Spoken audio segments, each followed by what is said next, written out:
ጥናቶች እንደሚያመለክቱት ከሆነ የሰው ልጅ በአማካይ በዚህች ምድር ላይ ለ80 ዓመታት ሊኖር ይችላል ይላል። እኛም በዚህች ምድር ላይ ያለን ጊዜ የ80 ዓመታት ጊዜ ነው ብለን ብናስብ 80 ዓመታት ማለት 4000 ሳምንት ብቻ ነች። እዚህች ምድር ላይ እስካሁን ድረስ የኖራችሁትን ጊዜ ደግሞ አስባችሁ ምን ያህል ሳምንታቶችን እንደጨረሳችሁ ስታውቁ ደግሞ የበለጠ ያላችሁን ጊዜ እየጨረሳችሁ እንደሆነ ይሰማችኋል። 40 ዓመት እዚህች ምድር ላይ ኖራችኋል ቢባል 2080 ሳምንታቶቻችሁን ጨረሳችኋል ማለት ነው። ያ ትልቅ ቁጥር ነው። አሁን አብዛኞቻችን ይህንን መረጃ ስናቅ ከዚህ በኋላ ጊዜን ማጥፋት አልፈልግም፣ ሳምንታቶቼ እንዲባክኑ አልፈልግም ብለን ወዲያውኑ የሆነ እቅድ ይዘን ለመምጣት እንሞክራለን። እቅድ ብለን ደግሞ የምናመጣው ብዙ ጊዜ ሳምንታችንን እየሞላብን የሚሄድ ነገር ነው እንጂ ሳምንታችንን ነፃ እያረገብን የሚሄድ ነገር አይደለም። በአንድ ሳምንት ውስጥ ብዙ ስራዎችን ስለሰራችሁ በትክክል ኖራችሁ ማለት አይደለም፣ ወይንም መልሱን አገኛችሁት ማለት አይደለም። ምንም እንኳን አንድን ሳምንት ፕሮዳክቲቭ ሆኜ በደንብ ሰርቼ ውጤታማ ሆኜ ጨረስኩ ብላችሁ ብታስቡ በሳምንቱ መጨረሻ ደክማችኋል። የደከማችሁትን ያህል ውጤትም ላታገኙ ትችላላችሁ። አሁንም ከሰው እኩል ያደርገኛል ያላችሁትን ነገር ሳታገኙ ትቀሩ ይሆናል። እነዚህ ሁሉ ነገሮች እናንተን እያደከሙ ይመጣሉ። ብዙ ሰው የሰዓት ችግር ያለበት ይመስለዋል። የጊዜ ችግር የለብንም፣ የፐርስፔክቲቭ ችግር ነው ያለብን። ዋናው ችግራችን እይታችን ላይ ነው። ይህንን እይታችንን መቀየር ከቻልን የምንኖረውም ህይወት በዛው ልክ እየተቀየረ ይመጣል።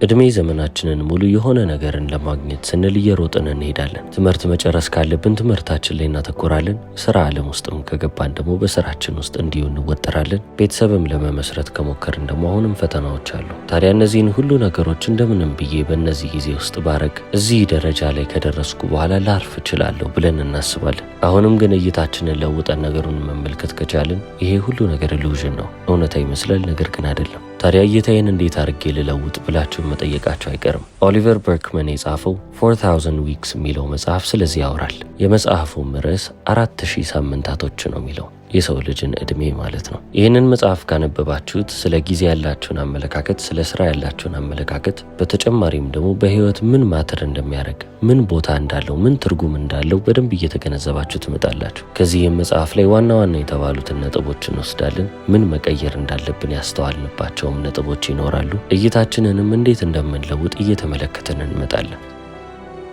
ወደ መጀመሪያው ነጥብ ስንመጣ ችግራችሁ ታይም ማኔጅመንት ወይንም ደግሞ የጊዜ አጠቃቀም ላይ ሳይሆን the illusion of control ላይ ነው ይላል። ሁላችንም በሆነ የህይወታችን ክፍል ላይ ህይወታችንን መቆጣጠር ፈልገን ሊሆን ይችላል። ምን እንደሚከሰትና ምን እንደማይከሰት አውቀን መንቀሳቀስ ከቻልን ያንን ፐርፌክት የተባለውን ህይወት መኖር የምንችል ይመስለናል። ጸሐፊው ኦሊቨር ግን ይህንን ሐሳብ ይቃረናል። ይሄ ሐሳባችሁ ነው ሞደርን ዲሉዥን ውስጥ የከተታችሁ፣ እውነታ የሚመስል ነገር ግን ዘመናዊ ውሸት ውስጥ የከተታችሁ ይላል። ጊዜ በጣም ፋይናይት የሚባል ሪሶርስ ነው፣ ያልቃል። እንደ ሌሎች አይነት ሀብቶች ኦፕቲማይዝ ላርገው፣ እንዲያርጌ ልቆጥበው፣ ለነገ ላስቀምጥ ብለን የምናስበው ምንም ነገር የለም። ስለዚህ ጊዜን መቆጣጠር ካልቻላችሁ ምንድነው ማድረግ የምትችሉት? በዛ ጊዜ ውስጥ የሚያጋጥሟችሁን ተሞክሮች መቆጣጠር ትችላላችሁ። የሚጠበቅብንን ስራ ሳንሰራ ስንቀር ውስጣችን እኛን እየወቀሰን ይመጣል። ፕሮዳክቲቭ አይደለም፣ ውጤታማ አይደለም ይላል። እረፍታችን ሁላ እረፍት አይሆንልንም። ይሄ የጥፋተኝነት ስሜት አሁንም ከሆዳችን አልወጣም። ብዙ ጊዜ የሰው ልጅ እረፍት ማድረግ የማይፈልገው ለዚህ እኮ ነው። እረፍት ስላችሁ መዝናናትን እያልኩ ሳይሆን ለብቻ መቀመጥን፣ ምንም አለማድረግን እያመለከትኩ ነው። የሰው ልጅ መቁነጥነጥ የሚጀምረው ብቻውን መቀመጥ ሲጀምር ነው። ምክንያቱም አይምሮ፣ ልቡ ለዛ ሰው ሰላም እየሰጠው አይሄድም። በቃ ተነስና ስራ፣ ይህንን አርግ ይለዋል። በዚህ ቦታ ላይ ያለ ማንኛውም ሰው ለራሱ አንድ የሚያስበው ነገር አለ። እንዴት ነው በዚህ ሰዓቴ ምንም ነገር ሳላረግ የሆነ ነገር ማድረግ የምችለው ይላል። ስለዚህ ጊዜያችንን የበለጠ እንድንቆጥበው ወይንም በተሻለ ሁኔታ ማኔጅ እንድናደርገው እንድንጠቀመው የሚጠቅመንን ነገር መፈለግ ሳይሆን የምርም እኛን ገድበው የያዙንን ነገሮች በደንብ ለይተን ማወቅ ይገባናል። ገደቦቻችን የቱ ጋር ናቸው ብለን እንመለከትና ሁሉንም ነገር ባንዴ ማድረግ እችላለሁ የሚለውንም ነገር ደግሞ ማቆም አለብን። እውነታውን ከተመለከትነው እያስመሰልን ብቻ ነው። ጸሐፊው ኦሊቨር ይህን እንደ ፓራዶክስ ኦፍ ሊሚቴሽን ብሎ ይጠራዋል። አንዴ እዚች ምድር ላይ ያላችሁ ጊዜ እንደተገደበ ለራሳችሁ የበለጠ እያስታወሳችሁ በመጣችሁ ቁጥርና ይህንን እውነታ እየተቀበላችሁ በመጣችሁ ቁጥር ትኩረታችሁን ሙሉ ለሙሉ ምን ማተር ያደርጋል፣ እዚች ምድር ላይ ትርጉም የሚሰጠኝ ነገር ምንድን ነው፣ ለህይወት የሚበጀኝ ምንድን ነው የሚለው ነጥብ ላይ ብቻ ታተኩራላችሁ ይላል።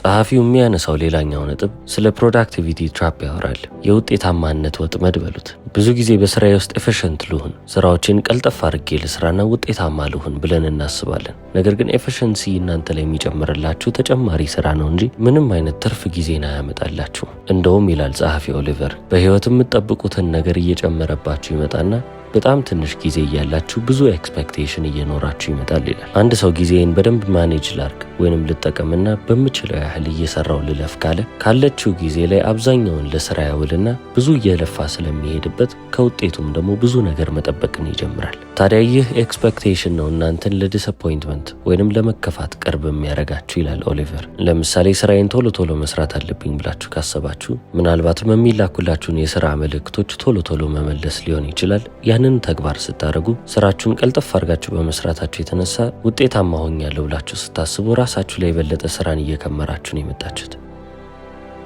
የሚላክላችሁን የስራ መልእክቶች ቶሎ ሪፕላይ አድርጋችኋል ብያችኋለሁ አይደል? ለላካችሁትን መልእክት ደግሞ ሌላ መልእክት መምጣቱ አይቀርም። ስለዚህ አሁንም ያንን ደግሞ መጨረስ ይኖርባችኋል። እኔ አሁን እየሰራው ባለሁት በዩቲዩብ ላይም እንኳን አንድ ቪዲዮ መስራት እንዴት እንዳለብኝ ካወቅኩ በኋላ ቆይ እስቲ ይህንን ነገር ልስራው ብዬ አንድ ቪዲዮ አወጣው። በሳምንት አንድ ለቅ የነበረው እስቲ በሳምንት 2 ልሞክር አልኩ፣ 2 አረኩት። አሁንም ትርፍ ጊዜ ያለኝ የበለጠ ልስራ አልኩ፣ 3፣ 4 እያለ አሁን በየሳምንቱ 6 ወይንም 7 ቪዲዮ እየለቀኩላችሁ ነው። በየጊዜው ጊዜ ልጠቀም ኤፊሽንት ልሁን እያልኩ ባሰብኩ ቁጥር ራሴ ላይ የማስቀምጠውን ነገር እየጨመርኩ እመጣለሁ። በፊት ከራሴ የምጠብቀው ነገር አሁን ለእኔ ትንሽ ይሆናል። ጸሐፊ ኦሊቨርም ይህንን ነገር ነው ፕሮዳክቲቪቲ ትራፕ እያለ የሚያስረዳው። ኤፊሽንት እየሆናችሁ በሄዳችሁ ቁጥር እናንተ የማታዩት ስራ የበለጠ እየሰፋ ይመጣል። እናንተ ፈጥናችሁ ነገሮችን የምትሰሩት ምናልባት ለራሳችሁ ትርፍ ጊዜ ለማምጣት ይሆናል። ነገር ግን ያንን ትርፍ ጊዜ ተጨማሪ ስራ ይሞላዋል ነው የሚለው።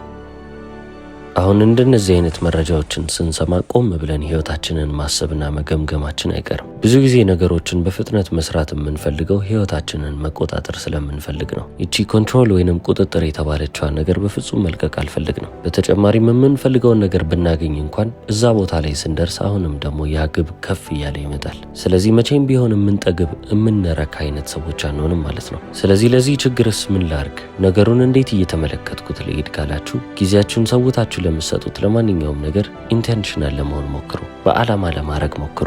ልብ በሉት፣ አስተውሉ። ይህ ማለት ነፃ ጊዜ ስላላችሁ ያንን ነፃ ጊዜ እንደ ነፃ ኮንቴይነር ተመልክታችሁ እቃ ልሙላበት ማለት የለባችሁ። አንዳንድ ነፃ ጊዜያቶች መሆን አለባቸው። ቆም ብላችሁ ነገሮች እንድታስቡ፣ እንድታሰላስሉ፣ ክሪኤቲቭ እንድትሆኑ ወይንም የፈጠራ ችሎታችሁንም እንድታሳድጉ፣ እቅድ እንድታወጡ፣ ስለ ወደፊቱ እንድታስቡ፣ አሁንም ላይ ሆናችሁ ያደረጋችሁትን ነገር እንድትገመግሙ ቦታ ተዉ። በጣም ብዙ ጊዜ በእነዚህ ባዶ ቦታዎች ላይ ነው ህይወታችሁ የበለጠ እያንሰራራ የሚመጣው።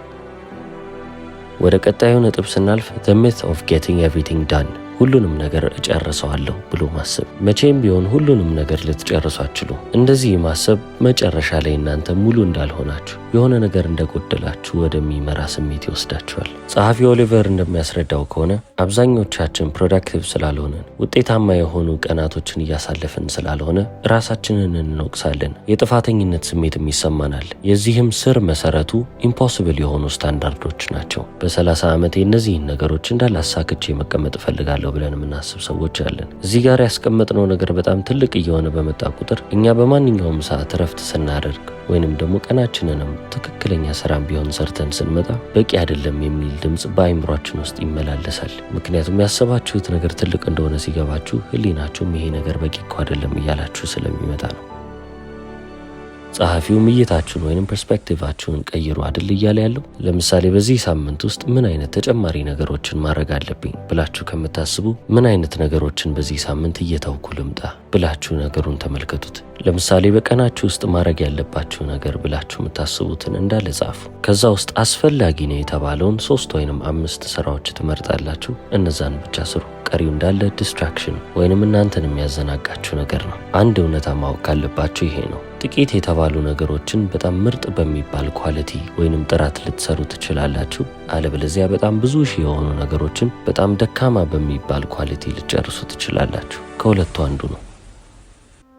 ወደ 4ኛው ነጥብ ስንመጣ ፕሮካስቲኔሽን ኢዝ ፊር። አንድ ማድረግ የሚገባችሁን ነገር ከዛሬ ነገ አረገዋለሁ እያላችሁ ማሸጋገር ፍርሃት ነው። በቅርቡ ስለ ዲስትራክሽን አውርተናል አይደል? የሚያዘናጋችሁ ነገሮች ማለት ነው። በህይወታችሁ በጣም አስፈላጊና ጠቃሚ የተባሉትን ነገሮች የምትሸሹበት መንገድ ዲስትራክሽን ወይንም ደግሞ የሚያዘናጓችሁ ነገሮች ናቸው። ብዙ ጊዜ ስልካችን ሲጮህ፣ ሜሴጅ ሲገባልን ወይንም ደግሞ ቲቪ ስንመለከት የምንዘናጋው እነዛን ነገሮች ማየት ወይንም ማድረግ ስለፈለግን ይመስለናል። እውነታው ግን ሌላ ነው። የፌሊየርን ወይንም የውድቀት የጭንቀትን ዲስኮምፈርት ምቾት ማጣቱን ስላልፈለግነው ነው። የሆነ ማድረግ የሚገባችውን ነገር ካረጋችሁ ልትወድቁ ትችላላችሁ የሚለው ሐሳባችሁ አለ። እንደ ማንኛውም የሰው ልጅ ደግሞ መውደቅን አትፈልጉም። ያ እናንተን ምቾት እየነሳ ይመጣል። ስለዚህ ቆይ ነገ አረገዋለሁ ትላላችሁ። ብዙ ጊዜ አስተውላችሁ ከሆነ በጣም ጠቃሚ የሚባለውን ስራ ከመስራታችሁ በፊት ስልካችሁ ወይንም እናንተን የሚያዘናጓችሁ ነገሮች የበለጠ አጓጊ ይሆናሉ። እከሌ ሜሴጅ ልኮልህ ቢሆንስ፣ እንትና አናግራህ ቢሆንስ፣ እነዚህ ሁሉ ነገሮች አይምሯችን ላይ ይመጡና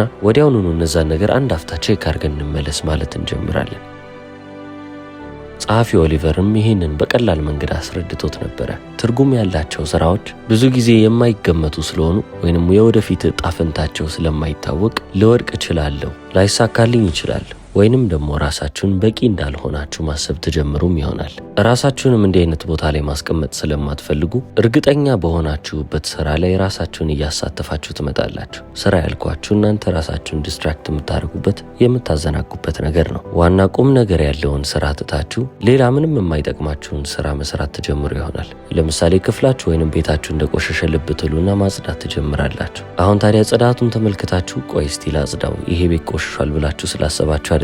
ነገር ግን ከዛ ስራ ስለሚያዘናጋችሁ እንደዛኛው ስራ ልባችሁ ስለማይንጠለጠል ወደዚህኛው ማዘንበል ስለፈለጋችሁ ነው። ቤታችሁ ስለቆሸሸ ይጸዳል። ከተጸዳ ደግሞ ምን ጊዜም ቢሆን ሰክሰስ ነው፣ ንጹህ እንደሚሆን ታውቃላችሁ። ስለዚህ ምንም የመውደቅ ወይንም ባይሳካስ የሚባል አይነት ነገር የለም። አይምሯችሁ ሰርቴን ነው ወይንም እርግጠኛ ነው ማለት ነው። ይህንን እርግጠኝነት ስለምትፈልጉት ነው የምትዘናጉት።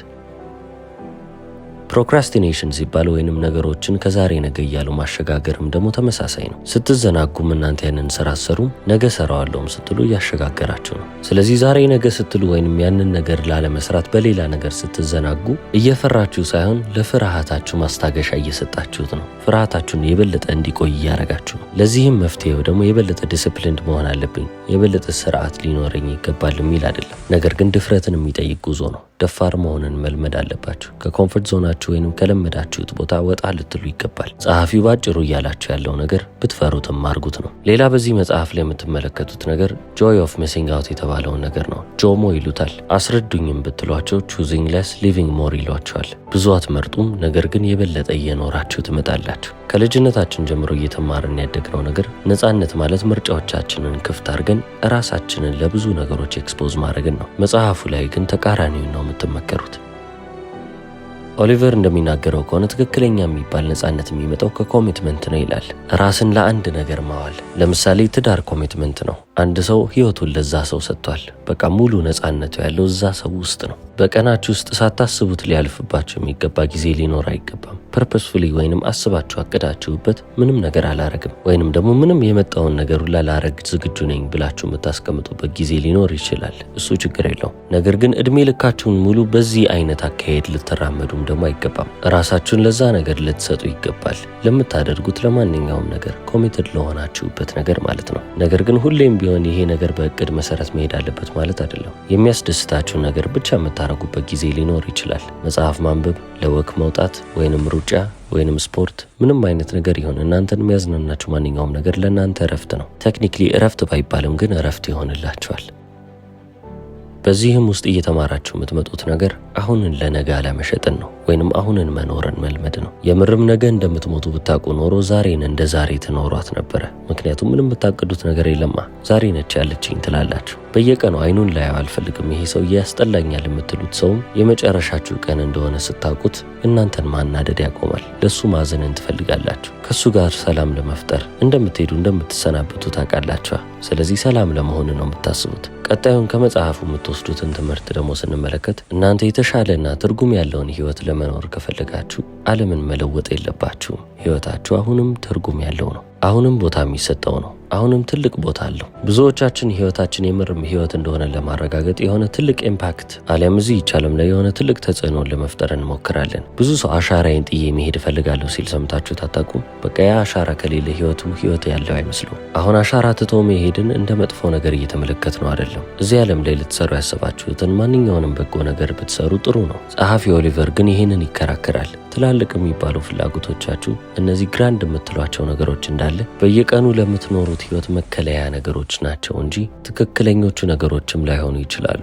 በደባሪና አሰልቺ በምትሏቸው የዕለት ተዕለት ኑሯችሁ ውስጥ ይህንን የምትፈልጉትን ግራንድ ያላችሁትን ህይወት ልታገኙ ትችላላችሁ። ያ ነገር ግዴታ ዓለምን መቀየር ወይንም ደግሞ ዓለም ላይ የሆነ ነገርን መተው ላይሆን ይችላል። የምትወዷቸውን ሰዎች የምትንከባከቡበት መንገድ፣ የምትወዷቸውን ነገሮች የምታደርጉበት መንገድ፣ ብቻ በአጠቃላይ ራሳችሁን አሁን የሚባለው ነገር ላይ ማስቀመጥ መቻላችሁ ትልቅ የሚባል ትርጉም ነው። ትርጉም ያለው ህይወትንም የሚያመለክት ነው። መጽሐፉን በዚህ መንገድ ተመልክቼ ይላችኋለሁ። ስለተከታተላችሁኝ አመሰግናለሁ። ቻው።